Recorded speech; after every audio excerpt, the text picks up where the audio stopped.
Title: I found my childhood home on Google Maps. Someone was inside. Have you ever looked up your childhood home online? Maybe on Google Maps or Zillow, just out of curiosity? Most people have. It's a harmless trip down memory lane, right? You zoom in on Street View, see how the neighborhood has changed, notice the new paint color on your old house, smile at the memories, and move on with your day. But what happens when you see something that shouldn't be there? Something that makes your blood run cold? Something that connects to a memory you've spent 20 years trying to forget? This is my true personal experience, shared for entertainment and discussion purposes. I'm telling you exactly what I discovered on a random Tuesday afternoon in October 2024, and why I'll never look at Google Street View the same way again. If you've ever experienced something online that felt impossible, keep watching. You're not alone. My name is Alex. I'm 32 years old, work in IT, and I live in Seattle. I grew up in a small town in upstate New York called Millbrook. Population 1,500. The kind of place where everyone knows everyone, where Main Street has 3 stores and they all close by 6 p.m. I moved away when I was 12, in 2004. My parents divorced that year, and my mom, my younger sister Emma, and I relocated to Seattle to live with my grandmother. My dad stayed in Millbrook. We visited a few times over the years, but those visits became less frequent. Eventually, they stopped altogether. By the time I was in college, I hadn't been back to Millbrook in over 8 years. The house we lived in was on Oakwood Drive, number 847. It was a small 2-story colonial with blue shutters and a big oak tree in the front yard. My bedroom was on the 2nd floor, the corner room with 2 windows, one facing the street, one facing the neighbor's house. I have good memories of that house. Birthday parties in the backyard. Learning to ride my bike in the driveway. Building snow forts with Emma in the winter. But there's one memory that isn't good. One memory that I've never fully processed, never really talked about with anyone. It happened the month before we moved. It was late July, 2004. I was in my bedroom, around 10 p.m. My parents were downstairs arguing, which had become a nightly occurrence by then. Emma was in her room next door. I was reading in bed, trying to ignore the raised voices from below, when I heard a sound outside my window. A tapping sound. Rhythmic. 3 taps, pause, 3 taps, pause. I got up and looked out the window facing the street. There was a woman standing on our lawn, directly below my window, looking up at me. She was wearing a white dress, or maybe a nightgown. Her hair was dark and long. But her face, I couldn't see her face clearly. It was like my eyes couldn't focus on it, like there was a blur where her features should be. She raised her hand and waved at me. A slow, deliberate wave. Then she turned and walked away, disappearing around the side of the house. I ran to tell my parents, but they were in the middle of a screaming match. My mom told me to go back to bed. I tried to tell Emma, but she was already asleep. The next morning, when I tried to bring it up, everyone said I must have had a bad dream. Eventually, I convinced myself they were right. It was just a dream. A stress-induced nightmare brought on by my parents fighting. 20 years later, I still half believed it was a dream. Until October 15th, 2024. October 15th, 2024 was a Tuesday. I was working from home, and honestly, I was bored. I'd finished my tasks early and had about an hour before my next meeting. I was browsing social media when I saw a post from someone talking about finding their childhood home on Google Street View and getting nostalgic. On a whim, I opened Google Maps and typed in 847 Oakwood Drive, Millbrook, New York. The satellite view loaded first. The house looked smaller than I remembered, which is common when you revisit childhood places. The oak tree was still there, though it looked bigger. The blue shutters had been replaced with white ones. The neighbor's house was a different color too. I clicked on Street View, expecting to see the house from the street perspective. The image loaded. It was dated June 2023, according to the timestamp in the corner. A sunny day, clear blue sky. The house looked well maintained. The lawn was mowed. There were flower beds along the walkway that definitely weren't there when I lived there. And then I saw it. In the second floor window. My old window. The one that faced the street. There was someone standing there. My first thought was, well, obviously. Someone lives there now. Whoever owns the house must have been home when the Google car drove by. But something made me zoom in. I don't know why. Some instinct, some pull. I zoomed in on that window as far as Google Street View would allow. The person in the window was wearing white. A white dress or nightgown. They had dark, long hair. And their hand was raised midway. My heart started pounding. I told myself it was a coincidence. Lots of people have dark hair.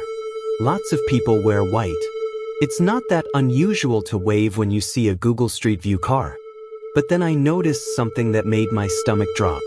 The person in the window. I couldn't see their face clearly. It was like the image was blurred there, pixelated in a way that the rest of the photo wasn't.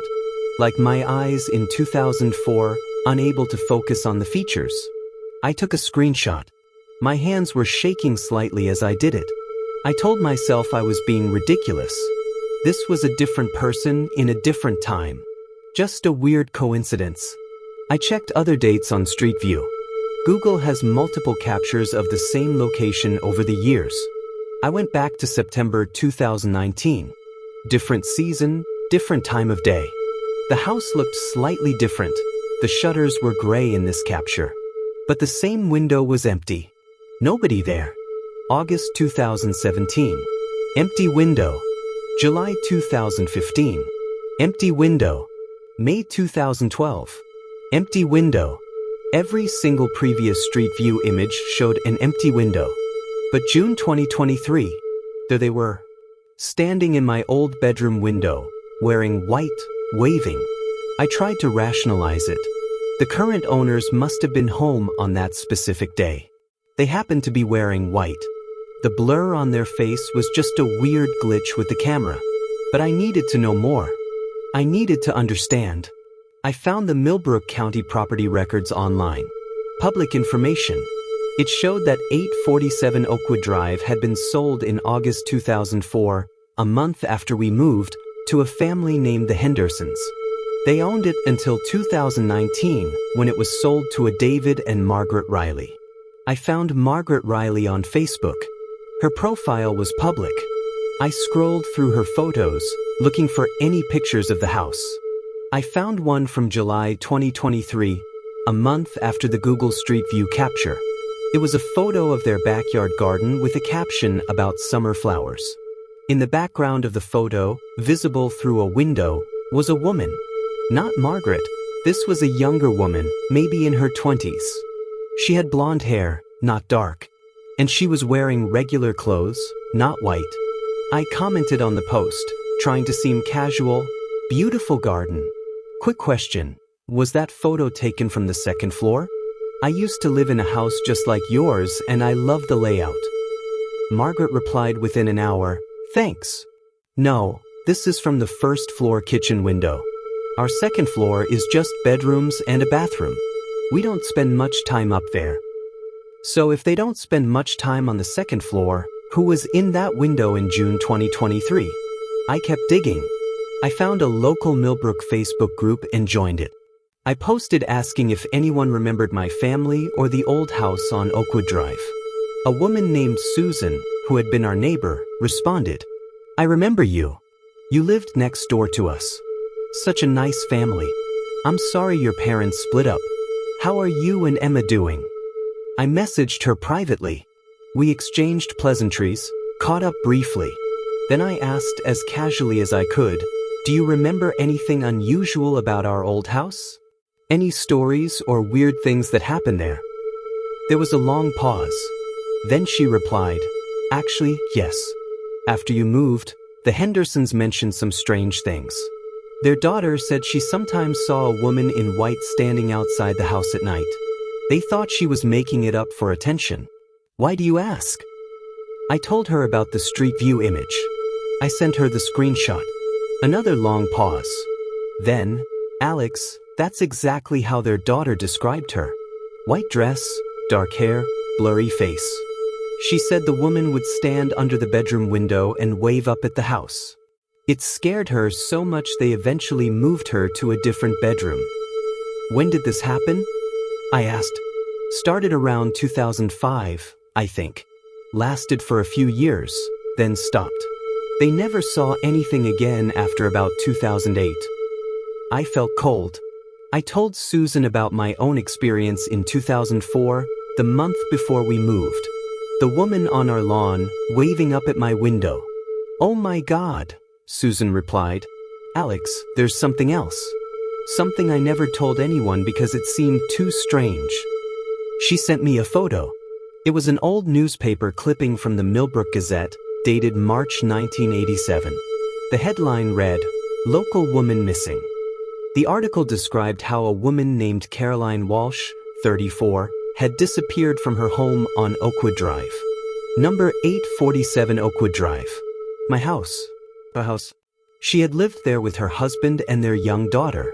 One night in March, she went to bed as normal. The next morning, she was gone. Her car was in the driveway. Her purse was in the house. The front and back doors were locked from the inside. She simply vanished. The police investigated but found no evidence of foul play. No body was ever found. The husband and daughter moved away a few months later. The house sat empty for 2 years before being sold to the family that eventually sold it to us in 1999. They never found her, Susan wrote. It's one of those local mysteries everyone knows about but nobody really talks about. I didn't make the connection to your house until you mentioned it just now. I asked Susan if she had a photo of Caroline Walsh. She said she'd looked through her old Millbrook yearbooks. They had gone to high school together. 20 minutes later, Susan sent me a scan of a yearbook photo from 1971. Caroline Walsh, senior year. Dark hair. Beautiful smile. And in the photo, she was wearing the same white dress I'd seen in the Street View image. I sat at my desk, staring at the yearbook photo, then at my Street View screenshot, then back at the photo. They were the same person. There was no doubt in my mind. The woman I saw in 2004, the woman the Hendersons' daughter saw in 2005, the woman in the Street View image from 2023. All Caroline Walsh. A woman who had been missing since 1987. I needed answers. I needed to understand what this meant, why she was appearing, what she wanted. I called the Millbrook Police Department. I explained who I was, that I used to live at 847 Oakwood Drive, and that I wanted information about the Caroline Walsh case. The officer I spoke to was polite but not particularly helpful. That case is still technically open, but it's cold, he said. Happened nearly 40 years ago. Detective Morrison handled it originally, but he retired in 2010. Passed away in 2019. Is there anyone who might remember the case? Anyone I could talk to? Well, Caroline's daughter might still be around. She'd be in her 40s now. Last I heard, she was living somewhere in Connecticut. Haven't heard her name in years, though. Do you remember her name? Walsh was the married name. Caroline's maiden name was, let me think, Brennan, I believe. And the daughter's name was Emily. Emily Walsh, now probably Emily something else if she got married. I thanked him and hung up. I spent the next 2 hours searching for Emily Walsh on social media and public records. Finally, I found an Emily Walsh Turner living in Hartford, Connecticut. Age 44. The right age. Her Facebook profile was mostly private, but her profile picture showed a woman with kind eyes and a hesitant smile. I sent her a message. Hi Emily, I know this is going to sound strange, but I used to live in your childhood home in Millbrook. I'm experiencing something unusual and I think it might be connected to your mother. I'm not trying to cause you pain by bringing up old memories, but if you're willing to talk, I'd really appreciate it. I didn't expect a response. But an hour later, my phone buzzed. Emily had replied. I've been waiting for this message for 20 years. We arranged a video call for that evening. At 8 p.m. Pacific time, I sat at my computer and clicked the call link she'd sent. A woman's face appeared on my screen. She looked tired, but there was a strange relief in her expression. Thank you for reaching out, she said. I'm glad it's finally someone who's willing to listen. Tell me everything, I said. Emily took a deep breath. My mother disappeared on March 15, 1987. I was 7 years old. I woke up that morning and she was just gone. My father said she must have left during the night. The police said the same thing. But I knew that wasn't true. How did you know? Because I saw her. The night she disappeared. I was in my bedroom, the corner room on the second floor, the one with windows facing the street, when I heard tapping on my window. 3 taps, pause, 3 taps, pause. My blood went cold. The same pattern I'd heard. I looked out the window, Emily continued, and my mother was standing on the lawn below, in her white nightgown. She looked up at me and waved. I waved back, thinking she was sleepwalking or something. Then she turned and walked away, around the side of the house. I called out to her, but she didn't stop. I ran to tell my father, but he was already asleep. By the time I got him up and outside, she was gone. What do you think happened to her? Emily's eyes filled with tears. I think she's trapped. I think something in that house, or connected to that house, took her. Not physically, her body is probably buried somewhere we'll never find it, but her spirit, her essence, whatever you want to call it. She's trapped in that moment, endlessly walking away from the house, trying to escape something. After we moved, I spent years researching the property. The land 847 Oakwood Drive sits on has a dark history. In 1923, a boarding house stood there. A fire killed 3 women who were sleeping on the second floor. Their bodies were found in the corner room. The same room that became my bedroom. The same room that became your bedroom. Oh God, I whispered. When they built the new house in 1925, strange things happened to the families who lived there. They never stayed long. By the time my parents bought it in 1982, it had been empty for 3 years. My mother, I think she was sensitive to it. She used to say she felt watched in that room. She avoided going in there. But the night she disappeared, I think whatever is in that room called to her. Made her go out on the lawn. And when she turned to walk away, she never made it, I finished. No. She's still there in some way. Still trying to escape. And I think she appears to people in that room because she wants help. She wants someone to understand. To remember her. To know that she didn't just abandon her family. I showed Emily my Street View screenshot. She looked at it and started crying. That's her. That's my mom. In my old room. She's still there, Alex. After all these years, she's still there. We talked for 2 more hours. Emily told me about her life, her therapy, her struggle to move past that night. She told me she tried to warn subsequent families who bought the house, but no one believed her. She'd given up years ago. What should I do? I asked. Should I tell the current owners? I don't know, she said. Part of me wants everyone to know. Part of me thinks it won't change anything. She's been appearing for nearly 40 years. Maybe that's just what she does now. Maybe that's all she can do. Before we ended the call, I asked Emily one more question. When you saw her that night, when she waved, did you notice anything about her face? Emily nodded slowly. I couldn't see it clearly. It was like my eyes couldn't focus on it. Like there was something wrong with how she looked. I've spent 37 years trying to remember her face in that moment, and I can't. It's just blur. After talking to Emily, I couldn't let it go. I contacted David and Margaret Riley, the current owners of 847 Oakwood Drive. I told them I used to live there and asked if I could come visit, see the house again for nostalgia's sake. They were hesitant at first, but when I offered to fly to New York and bring some old photos of the house from when my family lived there, they agreed. I flew to New York 3 weeks later, in early November 2024. I drove to Millbrook on a gray Saturday afternoon. The town looked exactly as I remembered it, frozen in time, unchanged. 847 Oakwood Drive looked smaller in person than in my memories, smaller even than in Street View. The Rileys met me at the door. They were a nice couple in their 50s, friendly and welcoming. They gave me a tour of the first floor, and I shared my old photos, pointing out how different things used to look. Would it be okay if I saw my old bedroom? I asked. The corner room on the second floor? Margaret smiled. Of course. That's our guest room now. We don't use it much. David's office is up there too, but he mostly works downstairs. We climbed the stairs. The hallway was different, new carpet, different paint color. But when I stepped into that corner room, something deep and primal in me recognized it. This was my room. This was where I'd spent my childhood. The windows were in the same places. The one facing the street, the one facing the neighbor's house. I walked to the street-facing window and looked out. The same view. The same oak tree.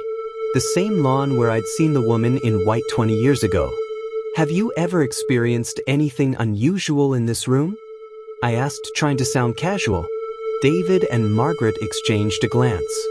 Margaret spoke first. Why do you ask? I decided to be honest. I told them about Emily, about Caroline Walsh, about the history of the house. I showed them the street view image from June 2023. They were quiet for a long moment. Then David said, "We heard the tapping about a year ago. 3 taps, pause, 3 taps. We thought it was a tree branch hitting the window. But when we checked, no branches were close enough." "We've never seen anyone," Margaret added quickly. We're not superstitious people. But sometimes this room feels different than the rest of the house. Colder. Heavier, somehow. I asked if I could spend a few minutes alone in the room. They agreed, albeit reluctantly. They went downstairs, and I stood at the window looking out at the lawn. I don't know if I expected anything to happen.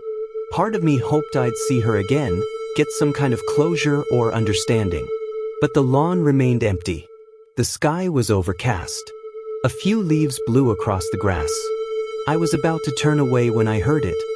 3 taps on the window. Fuzz. 3 taps. Fuzz. I spun around.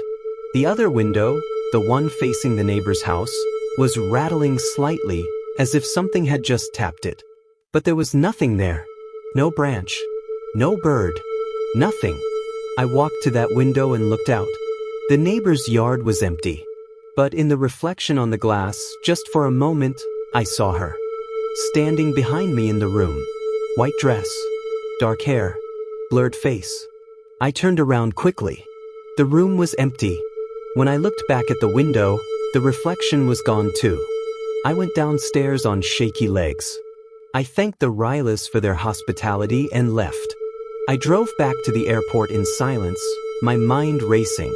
That was 3 months ago. I haven't been back to Millbrook since. I check the street view periodically. They haven't updated it, so the June 2023 image is still the most recent one. She's still there in that window, frozen in that moment, waving. I talk to Emily regularly now. We've become friends, bonded by our shared experience. She tells me it helps to know she's not alone in this, to know that someone else understands. I reached out to a paranormal research group, sent them all the information I'd gathered. They were interested but said without being able to investigate the property directly, there wasn't much they could do. The Rylas don't want paranormal investigators in their home, and I respect that. So that's my story. That's what I found when I looked up my childhood home on Google Maps. A mystery that's lasted for nearly 40 years. A woman who disappeared without a trace, who now appears in windows and on lawns, forever waving, forever trying to communicate something we don't fully understand.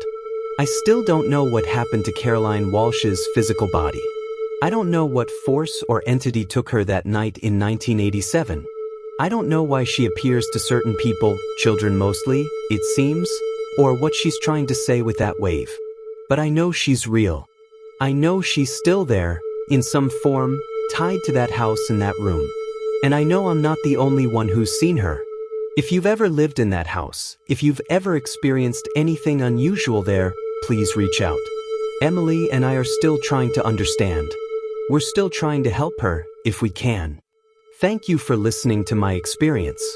If you found something unsettling on Google Street View or any other online platform, I'd love to hear about it in the comments below. The internet might seem like a safe way to explore the world from home, but sometimes it shows us things we're not meant to see. If you found this story compelling, please like this video and subscribe to my channel. I share true paranormal experiences every Sunday. Stories from people who've encountered things they can't explain. And remember, be careful what you search for online. You might just find something that's been searching for you. Until next time, stay safe out there.